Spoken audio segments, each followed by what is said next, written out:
Pero el resto, ¿qué era? ¿Era agua? Probablemente. Vamos a ver, ¿quién nos va a contar algo sobre eso? Pues Manuel Camacho está aquí y nos va a contar acerca de la Cartagena de 1600. Bienvenido, ¿cómo estás? Bueno, ahí sí, en los años 1600, Cuando el tirano mandó. cuando el tirano mandó, así es. Manuel, bienvenido. Bienvenido, Manuel, qué gusto. Muchas gracias por recibirnos. Oiga, ya me da simplemente curiosidad, adelante, por favor. Nos da curiosidad de cómo era esa Cartagena del 1600, como la canta el Joe Arroyo. Y aquí tenemos el libro, mira. Está listo para salir y aquí lo tenemos. Cartagena 1600, cuando el tirano mandó. Sí, señor. Pues, hombre, Cartagena es una belleza, es una isla, era una isla que quedaba por debajo del nivel del mar y eso hacía que los indios caimarí, que eran los que vivían ahí, vivían en unas chozas levantaditas. Cuando llegamos era una cosa, casitas de bareque, techos de palma, pero cambió el circuito de las negociaciones de Asia y empezaron a llegar 4.000 negros al año, más las perlas del río de la Hacha, más el oro de los indios zenú, más toda la plata del Perú y se volvió riquísima. Y en esa riqueza empezaron a florecer casas, empezaron a crecer edificios, la catedral, la iglesia de Santo Domingo. Y en ese momento, con tanto billete, llegaron los piratas. Y entonces Cartagena se volvió un botín preciadísimo. Claro. Entonces llegan los piratas y con esa llegada de los piratas a la ciudad, pues ¿qué hace el rey? Nos toca defendernos. Llega el pirata Francis Drake, se queda 90 días viviendo en Cartagena, no fue una tomita. Leche, al gratín. 90 días se queda en Cartagena el pirata y entonces el rey dice, no, hagamos las murallas. Y manda a traer una familia italiana, los Antonelli, Bautista Antonelli, y el tipo que estudió en Pisa y en Luca con las murallas de Italia, uno que habla de la Torre de Pisa, ese señor vino y diseñó las de Cartagena. Y cuando hicieron las murallas, pues Cartagena se fue tan valiosa que se llenó de comerciantes, porque se sentían protegidos. Cartagena, ese periodo es una locura. No, pero es que usted me, Increíble. en un minuto O sea, me hizo un curso de segundo historia. Para que resumido. conversamos de todo. Oiga, pero ambientemos la cosa como tiene que ser. Escúcheme esto porque esto es lo que nos da A ver si introducción te recuerda a algo. hablar de este libro. A ver, oiga pues. Quiero contarle, mi hermano, un pedacito de la historia negra, de la historia nuestra, caballero. Y dice así. Ajá. Yo creo que esa es una de las canciones emblemáticas del Joe Arroyo. Y qué mejor que ambientar con esa canción esto. Además que, ¿sabes qué? Me encantaría, Joana, que desde Cartagena de Indias nos escribieran al 310-696-3410 y nos contaran un poco de la historia, si también la conocen, que saben de Cartagena, los mismos cartageneros, de todo esto que tenemos acá. Pero entonces, recapitulemos un poquito. Las murallas hechas por los mismos Por los creadores. italianos. Pero antes, entonces, Cartagena era parte de Bolívar, pues ahora Bolívar, ¿verdad? Pero está ahí a la orilla del mar. Pero ¿cómo así que una isla? Es que ustedes no me van a creer, Cartagena eran puras islitas que hoy las han rellenado. Pero lo que hoy es Getsemaní era una isla, Manga era una isla y Cartagena, el centro histórico, era una islita. Y eso estaba cruzado por caños y por barro, lo cual la hacía muy interesante para defenderse. Imagínense que si usted venía en un barco, de frente no podía entrar por los corales, Sí. le tocaba entrar a la bahía. Pero a la bahía por Boca Grande no se puede entrar, se entraba por Boca Chica. Y usted entraba y había un sitio central y usted quedaba expuesto. Entonces no era tan fácil tomarse la ciudad. Era un buen lugar para hacer una ciudad protegida. Y lo segundo es que en la isla de Tierra Bomba vivían unos indios peligrosísimos y peliones, los Carex. Sí. Y en la India, lo que hoy es Cartagena, era Caimarí, y ahí vivía otra tribu. Y los españoles pues los desplazan y fundan la ciudad ahí en el centro. Pero espere, hay ¿Y un la castillo, pues esa fue posterior, pero hay un castillo que está más allá de Tierra Bomba. Buenísima pregunta. Ese castillo, ¿qué función tenía? Y además se descubrió recientemente que hay una estructura de una ciudad... ¿Subterráneo? no subterránea, bajo agua mejor, que también era una ciudad murallada. Ahorita en la primera Submarina. página yo voy hablando mientras miran A ahí en ver. azulito el mapa. Es que imagínate que Cartagena, en la contratapa, imagínate que Cartagena es Ok. una bahía doble. Entonces la bahía Sí. principal de Cartagena, ¿sí? Se puede entrar por dos partes. Se puede entrar por lo que era Boca Grande, pero les cuento una cosa increíble. Dos galeones se estrellaron con el banco de arena y taparon la entrada de Boca Grande. Entonces, para entrar a la bahía solo hay una entrada, Boca Chica. Y esa entrada tiene una cosa fenomenal. Solo cabe un barco a la vez.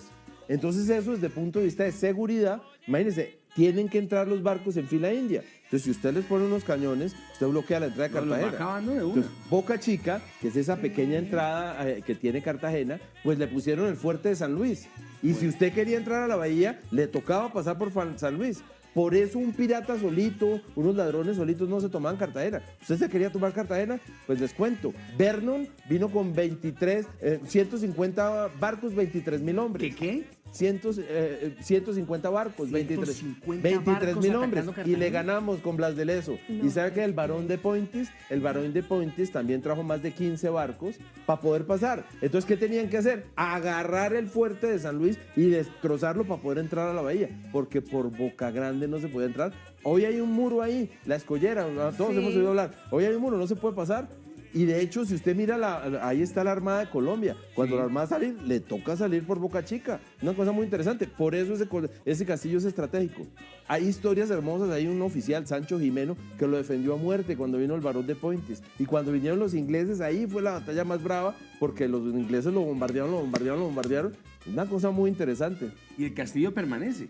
Claro, lo remodelaron en 1786, que es la versión que tenemos ahora, pero desde que se hicieron, yo creo que alrededor de 1650 ya había un pequeño fuerte ahí. El fuerte que encontraron, que usted mencionó, es en la boca de Boca Grande, que después se dejó usar la punta de Icacos y ahí estaban los restos de ese fuerte. Manuel, Qué pero bárbaro esto. ¿de dónde decide Manuel Camacho, médico, porque además es médico, Rodri, Ajá. escribir la Cartagena del 1600? ¿Por qué nace esta Tres idea? historias muy rápidas y bonitas las tres. La primera, cuando yo tenía como 14 años, fui a donde mi tío en Cartagena, mi primo. Mi primo vivía el negocio de mover carga por el río Magdalena, tenía planchoncitos de esos Sí. y los planchones se pueden llenar de gasolina y llevarle gasolina a los barcos. Entonces un día llego a la casa de él y me dice, Chino, yo era chiquito, ¿no? Chino pendejo, venga.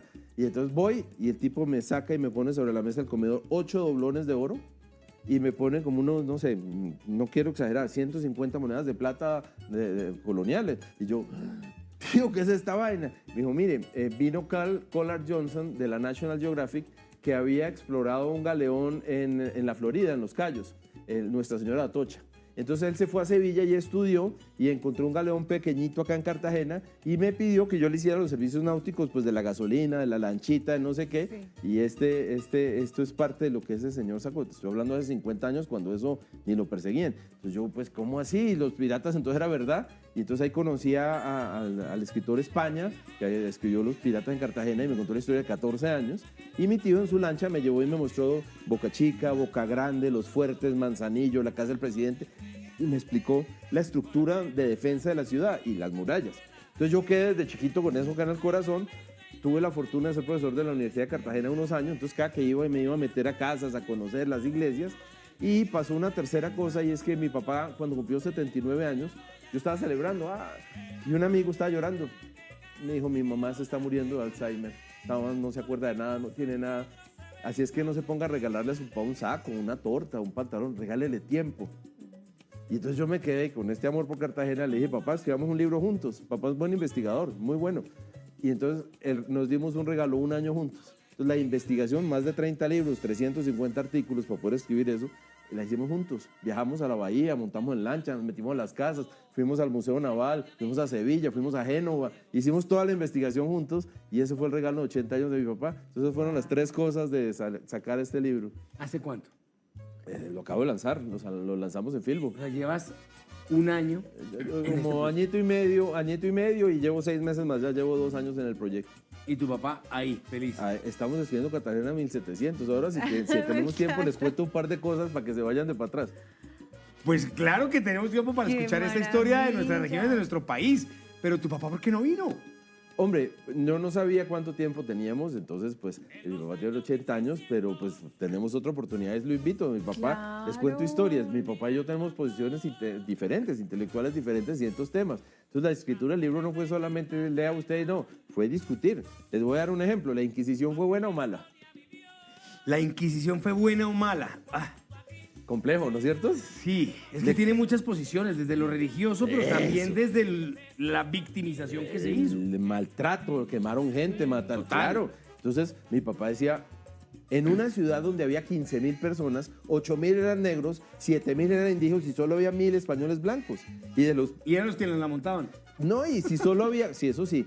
Y solo había 1000, defienda el catolicismo con 1000 entre 15.000. Así es. Salve, Getsemaní vendían brujería, hechicería, rezos, lo que quiera. Entonces, usted entiende desde el punto de vista de la religión que usted necesitaba tomar una posición y sacar la herejía. Entonces, si usted lo mira desde el punto de vista, la Inquisición vino a sacar la herejía y a proteger el catolicismo. Entonces, mi Pero papá, que es también, muy pero también católico, desplazó un saber cultura ancestral. y un saber ancestral de nuestros indígenas y de nuestros negros. esa es la discusión. Entonces, yo le decía a mi Sí. papá, ¿cómo lo escribimos? ¿Cómo somos respetuosos de la Sí. cultura y de los indígenas, de los negros? Pero ¿cómo explicamos que la Inquisición no solo fue venir y matar? Era, O un, sea que- era un momento histórico en que había que mover la herejía para salvar el catolicismo. Y eso, Interesante. eso lo retratas acá en el Amor en Getsemaní. ¿Sí? Amor en Getsemaní es que el protagonista se enamora. Le cuento un poquito. El Sí. protagonista tiene 18 años Ajá. y está Tomás. en Portugal y su papá llega a la Inquisición a matarlo. Él era un judío, se había convertido al catolicismo, pero siguió practicando el judaísmo. Entonces, este señor existió, ahora les cuento. Entonces, su papá viene, le cae a la Inquisición, le matan al hijo mayor, al hermano y al vecino. Entonces, el tipo coge al hijo y le dice, vuélese que lo van a matar. Y la plata que tenían se la da, él va al África, la compra en negros, cruza el mar con los negros y les da tifo y se le mueren. Ah. Entonces llega el tipo muerto de hambre a Getsemaní, muerto de hambre. Lo más barato para vivir era una posada de una ex esclava que existía en el censo de 1604, Ana de Enrique. Entonces él llega a la posada, deme posada, Se yo enamora. le pago. Y la señora tenía una hija de 16 años. Y el europeo se enamora de la niña. Entonces ese capítulo cuenta esa historia. Hágame el favor, pero además está súper está buenísimo. Y interesante. Getsemaní aún sigue teniendo mucho de esa magia de, pues, digamos, oscurantísimo, de un poco de brujería, un poco de esas costumbres muy africanas. Se siguen, ¿y por qué hay en Getsemaní todavía? Dos cosas. Primero, porque Cartagena era la ciudad colonial, decente, con la catedral que la cuidaban mucho. El matadero, el comercio ilegal, el comercio de esclavos, los corrales donde amarraban a los negros, muchos estaban en Getsemaní. Pero lo segundo es que en Getsemaní no había iglesia al comienzo, después hubo un convento. Entonces era como el apéndice díscolo de Cartagena y ahí uno cree que los esclavos estaban siempre amarrados y les estaban dando látigo. A los esclavos los dejaban ir a misa el domingo, los sábados por la tarde los dejaban jugar dado y los sábados por la tarde noche una vez al mes los dejaban bailar y con tambores y eso pasaba en Getsemaní y era la rumba. ¿Jugar dado? ¿Cómo era la jugada de dado? Los esclavos los dejaban salir a divertirse y a jugar y a hacer juegos por la tarde. O sea, de apuesta. Me imagino Apostar que era platica, eso. sí. Apostar plata. Oiga, Pues pero lo que tuvieran. ¿por qué? Y es que me quedo en Getsemaní porque tiene mucha historia. Sí, Una y es belleza. hermoso. ¿Por qué tiene tantas historias de fantasmas, de cosas, Pues- o sea, no así oscuras, pero sí interesantes? de Si viajan a muchas Cartagena y quieren oír historias de fantasmas, el antiguo colegio de los jesuitas, que ahí está la historia cuando lo crearon, en 1600 lo crearon, ese ha tenido muchos usos. Pero cuando hubieron los sitios de Cartagena, los sitios de Pablo Morillo, inclusive el sitio de Bolívar, la gente se encerró en el colegio de los jesuitas, fue el sitio donde se encerraron. Y en ese sitio no solo se encerraron, no solo resistieron, sino que enterraron sus muertos, guardaron su comida. Entonces, ese lugar, el colegio de los jesuitas, se puede visitar. Ahí un pedazo es el Museo Naval, un pedazo es el Museo de Pedro Claver. Tiene las mayores historias de fantasmas de Cartagena. En este libro yo cuento una historia de fantasmas. La novia de este protagonista, imagínense. O sea, La niña niña de 16. No, la novia original en Portugal. Ah. La Inquisición la quema y el tipo se mete allá corriendo y lo único que salva es un mechón de su novia. Y No. ese mechón de su novia lo guarda en una bolsita de cuero. Y toda su vida tiene la bolsita de cuero. Pero, Cuando la Inquisición ya lo está persiguiendo, la esconde en una escalera. Y ese fantasma sigue en Cartagena, en la escalera de esa casa famosa. Dios. Y Pero la venga, novia sí. sigue ahí. Pues Es lo que dice. ahí dicen que asusta el... Pero ¿y el- qué el- pasó con la niña de 16? Pues esa es la historia del libro. Sí. La historia, ese es el desenlace del libro. Le puedo decir que es una vieja berraca que aprendió a leer y escribir en 1600. Wow. Y le puedo decir que se quedó dueña de la posada y puso un negocio de pollos y hasta ahí le puedo contar. Negocio de pollo. Si quieren más, adquieren el libro. ¿En dónde lo podemos adquirir? En todas partes, en la Lernen, en la Nacional, en la Panamericana. Manuel, pero- en Ícono Editorial, Sí. por la web se lo mandan a donde quieran. Cartagena. No. Es que además, no es solamente el libro, es la narrativa que tienes que lo introduce a uno. Usted me preguntó por el yo y yo no le contesté. Vea qué mal entrevistado. Cuéntame el yo entonces. ¿Yo por qué le puse ese título a la novela? porque descubrí que detrás de la canción del Joe hay unas historias de negros muy fuertes. No tengo la prueba histórica de fuente primaria, pero es muy probable que Joe Arroyo estuviera contando la historia de Domingo Bencos Biojó. Domingo Bencos Biojó es un esclavo que le pasó una cosa terrible y buena a la vez. Terrible, se le metieron a África a su aldea y se lo robaron. Buena, se lo robaron con sus hijos y con su esposa, Orisha, Wiwa y su hijo varón. Tuvo la suerte que los montaron en el mismo barco. Sí. Y tuvo la suerte que le vendieron los 4 al mismo tipo, al hijo del gobernador de Cartagena. Entonces Domingo era muy buen trabajador, pero era recio, peleón, bravo. No le pegue a la negra porque el amba se me envenena, ¿sí? Y entonces Domingo logra volarse con otros 30 negros y se vuela hacia la Matuna y le mandan un pedazo del ejército español que estaba en Cartagena y lo vence. Esos 30 negros vencen al ejército y devuelven la cabeza del capitán en una bandeja. Entonces lo van a perseguir, los ganan. Y ellos se meten al monte y hacen un fuerte de palos, un palenque. Y ahí escondidos en ese palenque logran 9 años ser libres. Secuestrando, robando, sobreviviendo, manteniendo su religión, manteniendo su música. Entonces el gobernador lo llama, le dice, oiga, ¿sabe qué? No nos robe más y le doy una cédula que usted tiene un territorio libre. Ese negro logra el primer territorio libre de las Américas. Ese negro lo estudian en las escuelas de afrodescendientes de Estados Unidos. Citan a Domingo Bencos Biojó, un tipo muy importante. Lo que pasa es que cuando le dan permiso, se emociona y empieza a entrar con capa roja, daga de oro, y se hace llamar el rey de la Matuna, y en una de esas se emborracha, lo cogen preso, y pues ya se imaginarán el desenlace, historia que también está en la novela. Y en el fondo, detrás de la historia de amor, es un libro sobre la Inquisición y la esclavitud. Pero es que aquí tenemos Entonces, por eso historia es un homenaje. vívida, pero hablamos de 2 puntos que no puedo dejar pasar. Primero nos estás hablando de el creador del palenque en Colombia. Claro. Y el palenque lo entendemos desde ese fuerte de palos para protegerse. Y Exactamente. un territorio libre en los años 1600, mi querida Increíble. Johanna, Se era algo independizó. que no podía, o sea, se independizó primero que Colombia. Ese es el valor de Domingo Bencos Biojó. Increíble. Es increíble. No, Manuel, este libro No, y es además obligado a tener. Me ha ido re bien en ventas, ahí voy. Salir como un escritor independiente es muy difícil, pero me ha ido muy bien, ha tenido muy buena aceptación por la historia. Pero Manuel, o sea, en ventas, en libros y todo, pero en narración te llevas el premio. Les ¿Es un cuento una cuento? ¿No cosa. era cuentero en la universidad? Yo fui cuentero. Yo sé, porque tiene estoy que buenísimo ser. echando el cuento. Yo fui cuentero en la universidad, tuvimos ese movimiento. Yo no fui de los buenos, Andrés López era el mejor de nuestra generación, Carolina, hubo varios muy buenos, pero yo sí fui cuentero en la época.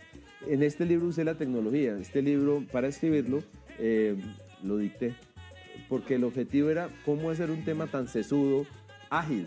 Y Compartimos entonces, eso. Para hacer el tema sesudo ágil, tomamos la decisión, yo tomé un curso pues con un novelista, con J.B. Rivera, cómo hacer un libro ágil en el desarrollo. Entonces decidí conversarlo. Entonces el libro está dictado para que tenga el tono con el cual estoy hablando. Estoy Entonces, totalmente de acuerdo. El libro está muy rico de leer. Increíble. Me encanta esa técnica que ya va a ser tan validada, porque es que sentarse a escribir es una cosa, desde una narrativa, pero desde la narrativa oral, en el cuento, en el que generas, en la atención, eso se ve reflejado en la letra. Mira, la mayoría de las personas que arrancan no lo paran, se lo leen seguido y después me llaman y me insultan o me felicitan o me dicen que por qué no les profundice más esto, que qué faltó de aquello. Bueno, ¿y a dónde te podemos escribir en Claro, caso de que en nos caso haga de falta cualquier reclamo, ¿dónde profundización? puede- Pues Pues, las sí. redes son iguales, Cartagena 1600, tengo en Instagram, tengo en YouTube y tengo la página Cartagena 1600. En los 3 yo soy el personaje el que contesto.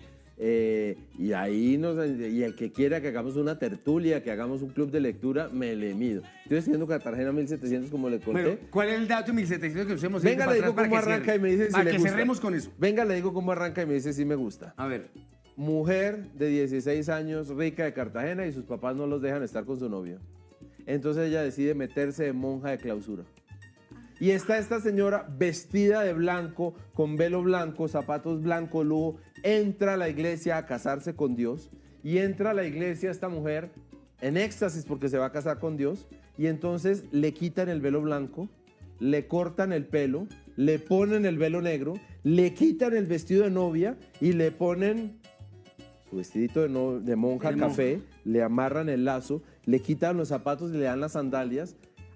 cantan, hacen la ceremonia y ella entra a su celda de clausura. Y está en la celda de clausura su primera noche con Dios. Ella se está entregando a la contemplación de la felicidad y la energía. Y está en la celda contemplando su primera noche, casi que de bodas, en ese momento místico de entregar su vida a la oración. Al Señor. Y empiezan las piedras y palos a golpear y a pelear. Y en esa pelea era un ruido, los berracos y todo. Los curas franciscanos del convento de al frente de lo que hoy es Bellas Artes están haciéndole una sonada al convento de las monjas clarisas, y estas monjas clarisas les toca defenderse, tirar piedras y palos y orines y mugre y todo por encima. Y ¿sabe qué? Viene el obispo con el Cristo y se para en la entrada y expulsa a los franciscanos y los excomulga. Entonces los franciscanos llaman al gobernador y el gobernador mete preso al obispo. Así arranca Cartagena 1700 y no me lo tiro. No, qué narración tan brava. No, Manuel, ¿de Oiga, verdad? No, O sea, uno ¡Qué no sabe historia! si me meto en la historia o mejor, porque da hasta miedo. No, aquí es que vámonos, Están en nos esa toca como época. 3 programas más para poder terminar ¿será estas que somos historias. capaces de hacer un Juego de Tronos en Cartagena? Cartagena 1600, 1700, 1800 Total. y se lo vendemos a Hollywood. Y se lo vendemos a Hollywood. Buenísima la idea. Increíble. Y qué bueno tenerte acá, Manuel. Manuel Camacho Montoya, Cartagena 1600, cuando el tirano mandó. ¿Cuál era el tirano? Simplemente contésteme eso. ¿Cuál era el tirano? Hombre, la cultura. La cultura. El primer tema Así de es. fondo es que los indios no tenían alma, los negros no. Así Entonces es. se vendían como ganado. Y había cientos aprobados por el rey. El momento Pero histórico. cuénteme eso en otra historia, en otro programa, porque usted tiene que volver a contarnos O muchas más más cosas de bien nuestra ahorita, historia. mientras si nos vamos con un poquito de cariño de guayaba, tú nos vas contando esa Y parte nosotros de les la contamos, vamos, ¿qué le parece esto? Nos contamos un poquitico, yo lo termino de rematar con Joana ahorita y les Ay, decimos pero no cuál lo fue. vamos a rematar. No vamos a rematar a él, pero sí la historia. Vámonos con Guayaba Orquesta después de esta pieza literaria que tenemos que tener. Colombiano que se respete tiene que saber la historia de su tierra y esta es la historia de Cartagena. Nuestra ciudad amurallada tiene mucha historia para contar. Vámonos con Guayaba Orquesta, Manuel, gracias. Qué gusto tenerte acá, felicidades Placer haber y estado éxitos acá, por ese muchísimas libro. Manuel, un placer. Vámonos con música porque aquí quedamos extasiados con este libro. Un poquito de cariño ahí. Vamos a ver.